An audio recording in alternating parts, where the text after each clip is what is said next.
आपका रुख कर लेती हूँ। आपकी तरफ से राजपाल यादव के लिए मदद का हाथ भी बढ़ाया गया है और निश्चित तौर पर बहुत अच्छा जेस्चर है, होना चाहिए। जब भी विकट परिस्थिति होती है तो जब दोस्त हाथ बढ़ाते हैं तो एक हिम्मत मिलती है, एक साथ मिलता है।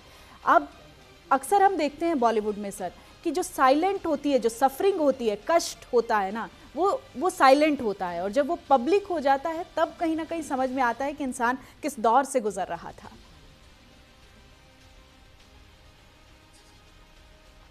इस पे मैं बोलूं? जी। अच्छा, मैं यही कहना चाहता हूं कि लोग जब व्यापार करते हैं, व्यापार के लिए इन्वेस्टमेंट लोगों से लेते हैं, ये सोच के कि व्यापार चलेगा, फिल्म चल जाएगी, तो उनके पैसे भी वापस हो जाएंगे और उनको कुछ प्रॉफिट भी मिल जाएगा। जब फिल्म नहीं चल पाती, फिल्म डूब गई, तो जब फिल्म डूब गई अब क्या होगा? अब ऐसे में ये किया जाएगा कि किसी तरह से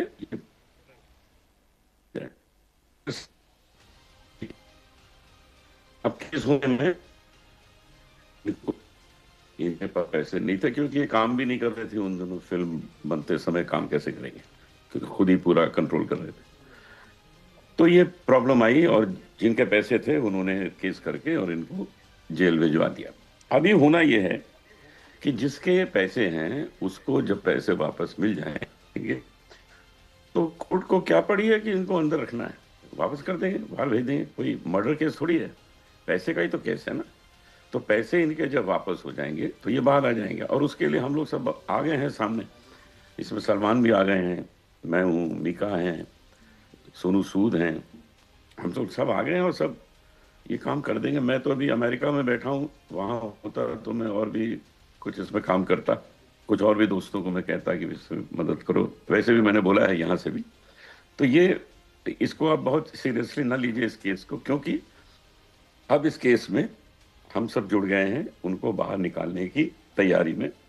पैसे जमा हो रहे हैं, काफी जमा हुए हैं, और कोर्ट भी जो है वो इतना निर्दयी नहीं होता है। जब वो देखेगा कि भाई 2-3 करोड़ इन्होंने अगली डेट में दे दिए और भी इनके जमा हो रहे हैं, तो वो छोड़ देंगे, उसमें रियायत देंगे। इतना इतना कठोर नहीं होता है। और हमारे मनोज त्यागी जी तो इतने सोर्सफुल हैं कि ये तो तिहाड़ के अंदर जाके उसको हाथ पकड़ के बाहर ला सकते हैं। ये तो बहुत सोर्स है इनका, और दिल्ली के राजा हैं ये।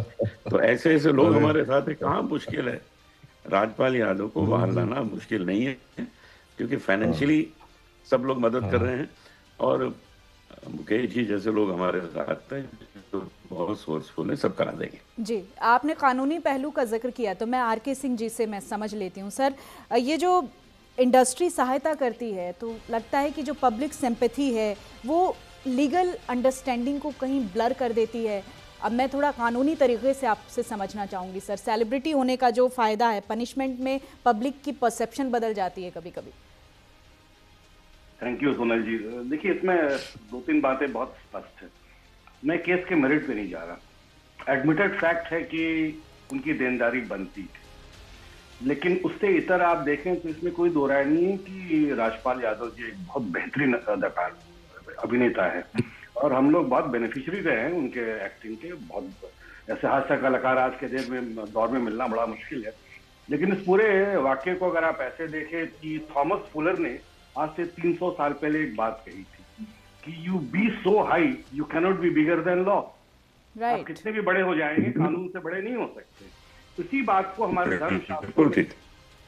हमारे धर्मशास्त्रों में इसी बात को कहा गया है, न कोपी धर्मात् परमो न च राज्यम न चम बलम धर्मो ही सर्वालोकनी शीर्षि सृष्टि ईश्वर। मतलब धर्म की सत्ता, कानून की सत्ता जो है सर्वोपरि है, वहां राजा को भी नतमस्तक होना पड़ता है। अब गालिब पूछ के, गालिब भी इस बात को क्या कहते हैं, बड़ी इंटरेस्टिंग शेर कहते हैं गालिब। वो कहते हैं, है सल्तनत को भी कानून के आगे सर निगू। जी। मतलब है सल्तनत को भी कानून के आगे सर निगू, दौरे अहल में बादशाह भी बंदा ही रहा। बिल्कुल बिल्कुल। लॉ ऑफ जस्टिस है, क्या बात है, बहुत अच्छा है। वहाँ बंदा ही रहा। तो नई बात सुनिए। वाह।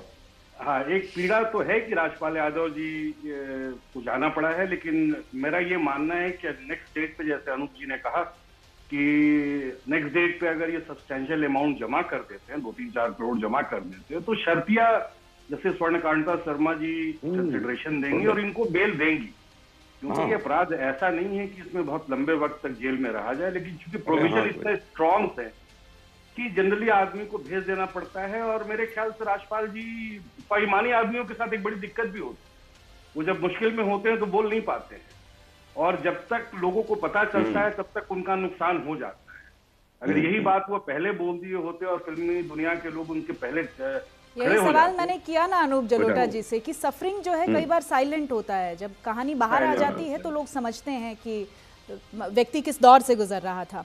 मुकेश त्यागी जी, ये जो सॉलिडेरिटी का नैरेटिव है बॉलीवुड की अगर हम बात करें, तो जब इस तरह के केसेस होते हैं तो वो नैरेटिव रीबिल्ड होता है?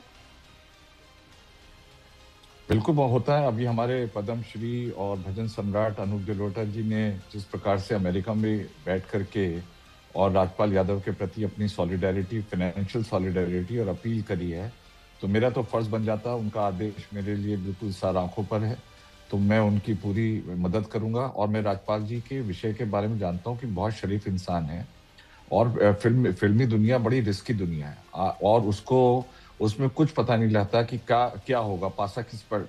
और राजपाल यादव देखिए, आप उनकी वो देखिए, जर्नी देखिए, बहुत गरीब बैकग्राउंड से आते हैं, उसके बाद उन्होंने नेशनल स्कूल ऑफ ड्रामा में उन्होंने सीखा और उसके बाद टेलीविजन में काम किया, बहुत नाम कमाया। छोटे कद के बाद भी उन्होंने अपने अदाकारी से उस छोटे कद को जो है बहुत लंबा कर दिया।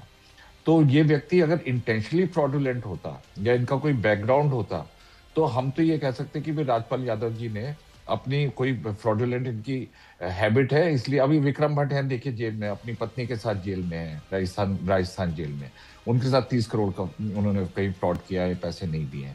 तो वो एक लगता है कि इंटेंशनली किया गया, लेकिन राजपाल यादव जी ने इंटेंशनली नहीं किया है। जहां तक मुझे लग रहा है वो बेचारे फाइनेंशियल डिफिकल्टी में आ गए हैं। और लेकिन अब क्या है, कानून, जैसे अभी वकील साहब ने बताया कि जो लॉ जो है इट डज नॉट बॉदर कि आप सेलिब्रिटी हैं या आप नहीं हैं, वो तो कानून।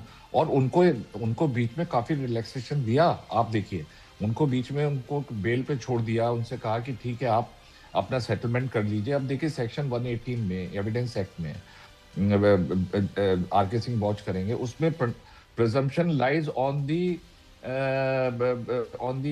दी एक्यूज्ड कि भाई आपने जो है ये पेमेंट लिया है, आपके ऊपर लायबिलिटी है और वो लीगली एनफोर्सेबल होना चाहिए under section 138 of negotiable instrument act, तो वो भी है उसमें।